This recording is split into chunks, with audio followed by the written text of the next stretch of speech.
Bangladesh supreme court, high court বিভাগ নতুন নিয়োগ বিজ্ঞপ্তি প্রকাশ করেছে যেখানে ১৪ জন লোক নিয়োগ করা হবে।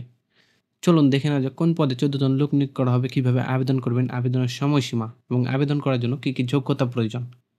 এখানে যে নিয়োগ বিজ্ঞপ্তিটি দেখতে পাচ্ছেন এটা হচ্ছে বাংলাদেশ সুপ্রিম কোর্ট, হাইকোর্ট বিভাগ ঢাকা, সাধারণ ও সংস্থাপন শাখা, যা প্রকাশিত হয়েছে ১৬ এপ্রিল ২০২৫ খ্রিস্টাব্দে। বাংলাদেশ সুপ্রিম কোর্ট, হাইকোর্ট বিভাগের নিম্নলিখিত শূন্য পদে অস্থায়ী ভিত্তিতে সরাসরি নিয়োগের মাধ্যমে পূরণের নিমিত্তে নিম্নবর্ণিত শর্তাবলী সাপেক্ষে উক্ত পদের বিপরীতে বর্ণিত যোগ্যতা সম্পন্ন জন্মসূত্রে বাংলাদেশ নাগরিকদের নিকট হতে দরখাস্ত আহ্বান করা যাচ্ছে। এখানে যে একটা পদ আছে যেখানে ১৪ জন নিয়োগ করা হবে, এটা হচ্ছে MLSS, যেখানে ১৪ জন নিয়োগ করা হবে। বেতন হবে ৮,২৫০ থেকে ২০,০১০ টাকা। গ্রেড হচ্ছে ২০তম গ্রেড। এর জন্য শিক্ষাগত যোগ্যতা হচ্ছে কমপক্ষে ৮ম শ্রেণী পাস অথবা সমমানের শিক্ষাগত যোগ্যতা। শর্তাবলী হচ্ছে ২১/৪/২০২৫ খ্রিস্টাব্দের তারিখে প্রার্থীর বয়স হচ্ছে ১৮ থেকে ৩২ বছর। বয়স প্রমাণের ক্ষেত্রে এফিডেভিট গ্রহণযোগ্য হবে না। সরকারি, আধা সরকারি বা স্বায়ত্তশাসিত প্রতিষ্ঠানে কর্মরত প্রার্থীদের অবশ্যই যথাযথ কর্তৃপক্ষের সম্মতির মাধ্যমে আবেদন করতে হবে এবং এই সংক্রান্ত অনুমতিপত্র মৌখিক পরীক্ষার সময় প্রদর্শন করতে হবে। অনলাইনে আবেদনপত্র পূরণ সংক্রান্ত নিয়মাবলী, শর্তাবলী। পরীক্ষায় অংশগ্রহণের ইচ্ছুক ব্যক্তি supremcourt.teletalk.com.bd ওয়েবসাইটে আবেদনপত্র পূরণ ও দাখিল করতে পারবেন। আবেদনপত্র পূরণ ও আবেদন ফি জমার শুরুর তারিখ হচ্ছে ২১ এপ্রিল ২০২৫ সকাল ১০ ঘটিকা থেকে এবং আবেদনপত্র জমা দানের শেষ তারিখ সময় হচ্ছে ৮ মে ২০২৫ বিকাল ৫ ঘটিকা পর্যন্ত। উক্ত সময়সীমার মধ্যে ইউজার আইডি প্রাপ্ত প্রার্থীগণ আবেদন সাবমিট করার ৭২ ঘন্টার মধ্যে টেলিটক এর মাধ্যমে পরীক্ষার ফি জমা দিতে পারবেন। অনলাইনে আবেদনপত্র প্রার্থীর ছবির সাইজ হবে ৩০০x৩০০ পিক্সেল এবং স্বাক্ষর সাইজ হবে ৩০০x৮০ পিক্সেল।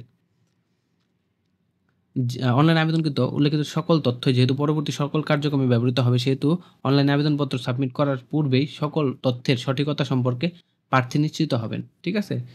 তো যারা আবেদন করবেন তারা অবশ্যই আবেদন করার সময় সকল বিষয়বস্তু, আপনার ইনফরমেশন যেগুলো আছে সব সঠিকভাবে পূরণ করবেন। আবেদন সাবমিট করার পর আপনার ৭২ ঘন্টার মধ্যে যে ফিটা জমা দিতে হবে সেটা হচ্ছে ২টা SMS এর মাধ্যমে টেলিটক প্রিপেড নাম্বার থেকে। ২টি SMS এর মাধ্যমে ফি জমা দেওয়া বাবদ ৫০ টাকা, অনলাইনে ফি বাবদ মানে সার্ভিস চার্জ হচ্ছে ৬ টাকা, সর্বমোট ৫৬ টাকা ৭২ ঘন্টার মধ্যে জমা দিতে হবে। বিশেষ উল্লেখ্য যে অনলাইন আবেদনপত্র সকল কিছু সাবমিট করা হলে যদি পরীক্ষার ফি না দেওয়া হয় তাহলে আবেদন কিন্তু গ্রহণযোগ্য হবে না। SMS এর মাধ্যমে কিভাবে আপনারা ফি জমা দিবেন, এর জন্য আপনাদের লিখতে হবে SMS এ গিয়ে HCD স্পেস ইউজার আইডি লিখে পাঠিয়ে দিতে হবে আমার 60 নাম্বারে। ফিরতি SMS এ আপনারা একটা পিন নাম্বার পাবেন। তারপরে আপনাদের সেকেন্ড SMS করতে হবে, যেখানে আপনারা লিখতে হবে HCD space yes space pin number লিখে পাঠিয়ে দিতে হবে 60 নাম্বারে। ফিরতি SMS এ আপনারা ইউজার আইডি পাবেন এবং পাসওয়ার্ড পাবেন। পরবর্তীতে আপনাদের জানানো হবে কিভাবে আপনারা কিভাবে আপনার প্রবেশপত্র ডাউনলোড করবেন অনলাইন থেকে। ঠিক আছে?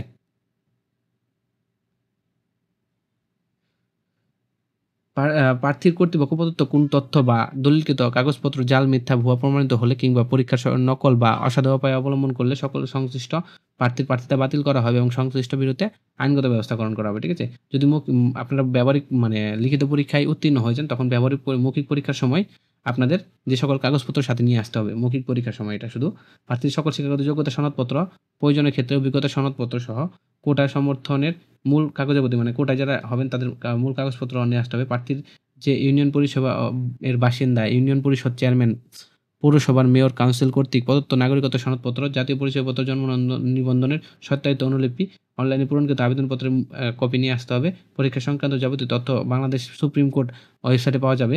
নিয়োগ পরীক্ষা সংক্রান্ত যে কোনো বিষয়ে নিয়োগকারী কর্তৃক সিদ্ধান্ত চূড়ান্ত বলে গণ্য হবে এবং পরীক্ষায় অংশগ্রহণের জন্য কোনো প্রকার টিএডিএ প্রদান করা হবে না। এই হচ্ছে নিয়োগ বিজ্ঞপ্তি যেটা প্রকাশিত করেছে বাংলাদেশ সুপ্রিম কোর্ট, হাইকোর্ট বিভাগ, যেখানে ১৪টি পদে নিয়োগ দেওয়া হবে। তো যারা এই নিয়োগ বিজ্ঞপ্তিতে আবেদন করতে ইচ্ছুক খুব দ্রুত আবেদন করে ফেলবেন। আবেদন শুরু হওয়ার সাথে সাথেই। আবেদন শুরু হবে ২১ এপ্রিল ২০২৫ সকাল ১০ ঘটিকায় এবং শেষ হবে ৮ মে ২০২৫ বিকাল ৫ ঘটিকায়। তো যারা আবেদন করতে ইচ্ছুক খুব দ্রুত আবেদন করে ফেলবেন।